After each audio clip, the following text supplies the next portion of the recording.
কচুপাতা চিংড়ি, উফ! নাম শুনলেই জিভে জল চলে আসে। বাজার থেকে কেড়ে কুড়ে এই কচু পাতা জোগাড় করেছি, আর সেটাকে ভালো করে প্রথমেই কেটে নেব, তারপর নুন জলে একটু ধুয়ে নেব।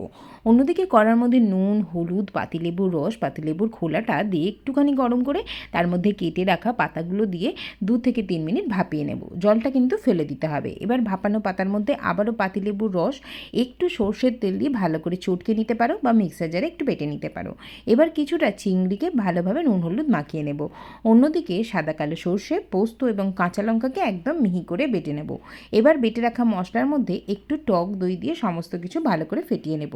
কড়ার মধ্যে সর্ষের তেল দিয়ে চিংড়ি মাছগুলো আগে লাল করে ভেজে তুলে নিয়ে তারপর দেব কালো জিরে, শুকনো লঙ্কা ফোড়ন। সেটাকেও নেড়ে চেড়ে নিয়ে বেটে রাখা পাতা দিয়ে ওই আগে থেকে বেটে রাখা মশলা দেব, স্বাদমতো নুন, একটু চিনি আর একটু নারকেল কোড়াও দিয়ে দেবো। আর ভেজে রাখা চিংড়ি মাছ দিয়ে কষে নামিয়ে নিলেই একেবারে তৈরি। উফ! জিভে জল।